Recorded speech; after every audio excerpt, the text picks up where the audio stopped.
breaking Jonathan Taylor news. He has requested a trade from the Indianapolis Colts after Jim Irsay, the owner of the Colts, made some comments that he did not take too well. Mm-hmm. I want to start with just quickly getting your thoughts on it. I mean, my one thought, bro, is Jim, what are you doing? Does go out there and like pretty much roast your arguably best offensive asset? I mean, it's probably not even a fucking debate. I mean, he is. Yeah. Jonathan Taylor is a beast, right? And it'd be like, listen, we did the whole CBA thing. You guys are doing this talk, what new contract stuff is not appropriate, blah, blah, blah. Bro, what are you doing? You're outing one of your best talents. Yeah. Like, what do you, what? You know it's what I mean? kind of weird. It seems like there's been a weird thing with owners this offseason, because we saw that with Jim Irsay, and then oh my gosh, what's his name? Jerry Jones made similar comments about Zach Martin, that if he doesn't show up, there's going to be severe consequences and punishments. And it's like, what happened to things happen behind closed doors? Like, that's the kind of thing you say to the player behind a closed door, not out to the public. I mean, keep things in house. What happened to respect for that? What's interesting to me about this is kind of as you scroll through Twitter and you see fans' takes, and even to a degree, the Indianapolis Colts take on this, I believe is what it is he's not worth paying. He's asking for a contract for $16 million, which, just personally thinking, I think he's worth that. He's the engine of that offense. He's young, he's healthy, he's great. But he's not worth paying that. But if a team wants to trade for him from us, they better be willing to give us a haul. So he's not worth money, but he's worth a bunch of draft picks.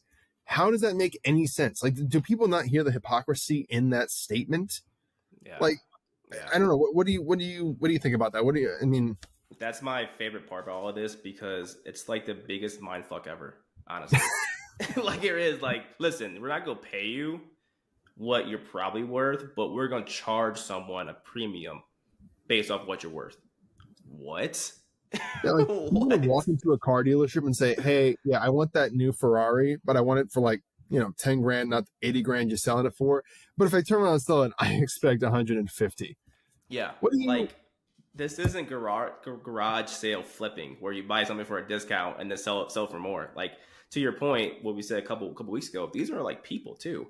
And he does a lot for that squad when he's healthy. And you have a young quarterback there. Don't you want one of the best running backs on your team to help out your young franchise future quarterback? Yeah. I mean, and even just going into those numbers a little bit, as you just mentioned, he had over 1,800 yards in 2021, 1,800 yards in his sophomore season.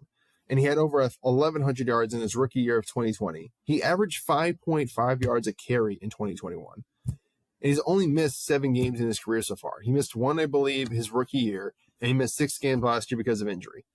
Right. But out of a possible, what are we looking at here? 50 games, I think that is. Just quick math off the top of my head. He's missed 7. I mean, that's not a substantial number. Like, he's clearly healthy for the majority of his career. He won Offensive Player of the Year in 2021, his rookie year. He won All-Pro. He was a Pro Bowl. I just really don't understand it. What's so funny to me too is, again, I love seeing the fan response to this stuff. And at first, I started seeing the same thing that I always see with these running back players, is that, well, we can easily replace him, but we don't want him to go. But we can easily replace him. But let's just keep him for a couple more years. So it's like, if he's easy to replace, why keep him? Like, just get a new one. Again, every time we talk about this, it's always these contradictory statements that just baffle me about this. Like, oh, he's so easy to replace. Then why would any team ever trade? They just draft one every year in the 7th round. Yeah. Because it seems like, I'm sorry, bro, but I was going to say, it seems like JT's trapped right now too, because Jim Irsay already came out and said that he's not getting traded. So if you're JT and JT's team, right, and I'm like, okay, I'm not going to get paid what I feel like I am worth. I'm not going to get traded to a team to get the opportunity to get paid what I'm worth. So what else can I do? Sit out. I know. And then to follow that up, my favorite thing about those statements too, and I'm sure fans are going to see this and think the same thing. Well, if he sits out, then it's going to hurt his value. He's going to suck. Because it hurt Le'Veon Bell. Like, do we not remember the full context of that situation? He left the Steelers, where he had, Antonio Brown and Ben Roethlisberger, a great offense, and went to Adam Gase in the Jets. Widely considered one of the worst head coaches in NFL history, one of the worst play callers in NFL history. Yeah. And we act like that's strictly just on Le'Veon Bell. I mean, should Lev Bell have stayed in Pittsburgh? Sure. But we act like that one example is the standard and the commonality of this. So any other player that ever sits out is going to automatically suck when they come back.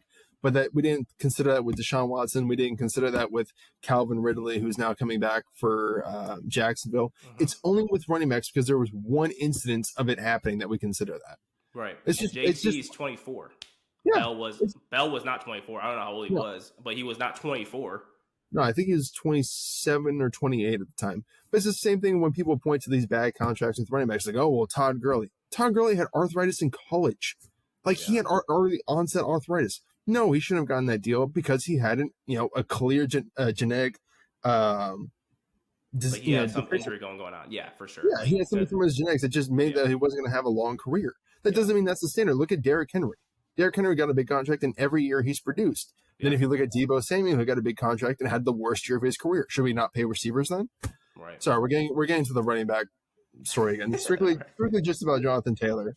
If you're not going to pay him, trade him, and trade him for fair value. If a team offers a third and a fifth, trade him. That's fair value. He's not a Christian McCaffrey because I don't think he has the same, running ability. I think he was averaging, when I looked at the numbers, about 30 catches a year, which is good for a running back, but they're not, Christian McCaffrey numbers. Right. If you get good value for him and you're not going to pay him, just let him go. Move on from it, or let him play out this year and behind the scenes promise him, hey, JT, we're not going to franchise tag you. Play this last season for us and we'll let you walk. Because we're not giving you that money, but I'm sure there's some team out there that would. I think maybe Irsay just had too much of like an ego with them. Just come out on Twitter and say those things is wild. And then he tripled down on his thoughts too. Like there's no... I don't know. Yeah, he did not. I guess from that point, playing, no one's gonna miss it. I'm like, wait, what? Yeah, exactly. Like he tripled down. Take his phone. Take his phone. And Jonathan Taylor's agents just take the phones away. Let them. It was kind of like I think I was talking to her earlier in the week. Not every action requires an immediate reaction, right? Just because you see something, you don't immediately need to respond. Take your thoughts, work it through, write it down. And then look at it and go, you know what? Yeah, this is worth saying. Or, no, I need to clean that up. Yeah, he didn't have to open his mouth to begin with. He didn't have to tweet anything. No. You know what I mean? And how do you think the rest of the locker room is impacted by this right now? Yeah, JT's a leader there, right? Yep. And then their owner is roasting this dude on social media, in front of the entire world. What do you think is happening behind closed doors with that team? And I don't know. I could just be blowing smoke where there's no smoke, but that's kind of my first thought, you got a new head coach there who was the offensive coordinator for the Eagles last year, who featured predominantly the run game. How do you think he's thinking about all this right now? I thought I was coming here and getting a top 5 running back, and now you guys just put him in a position where he might sit out reasonably this year, and now we're running with who even is the running back too? Do we even know? I can't even tell you because Hines left, and then poor Hines got hurt with the jet ski stuff or something like that. Yeah, which sucks. I can't even. I'm gonna look up Coach roster real quick. I can't even tell you who's the backup running back. Yeah, but can you imagine whoever it is? Can you imagine going from Jonathan Taylor to that? And especially when you have a rookie quarterback who has been noted as needing more reps and some help around him to help him get developed. So I don't understand the thought process behind this. I don't understand the lack of maturity to sit and go, you have his number, text him. Hey, Jonathan, can you come see me in my office? I'd love to talk to you about this and about this whole situation and see if we can't come to a reasonable agreement. You're was he multi-billion dollar owner? Yeah. You've ran businesses. You don't know how to handle this? Do you send a memo out to your entire staff at your other companies and go, hey guys, Jeff thinks he deserves a raise. Fuck that guy, right? Yeah. No, you pull Jeff into your office and say, hey Jeff, why do you think what's going on here? What's happening with this? This whole case should be put in a business textbook. Underneath the section called "How to Ruin Workplace Relationships." Yeah, no. Maybe don't roast your employees on Twitter. This is ethics. What not to do. What not to do. And the quote they had Zach Moss and Deion Jackson behind. Oh yeah, Jonathan I'm Taylor. sure they can replace Jonathan Taylor's production. I feel like we're going to really see this season how much all this shit people talk about running backs being replaceable. I think we're really going to get a great example this year on how replaceable running backs are not. So just pay the man. Come on, dude. I know. Like, just understand, hey, you know what? This is an underpaid position. Hey, you know, maybe we won't pay you the 16, but let's meet in the middle. We'll call it, not in the middle, but we'll call it 15, you know, with incentives on if you get your pass receiving abilities up, right? We'll give a $2 million incentive if you get 50 catches this year and 800 yards, right? You know, something to that kind of effect. That will get you to 17. There you go. Yeah. I mean, that seems completely reasonable. But again, it's something that needs to happen behind closed doors. You know, I mean, how do you come back from this relationship now? Give him money. Well, money does solve a lot of things. You know what I mean? Yeah.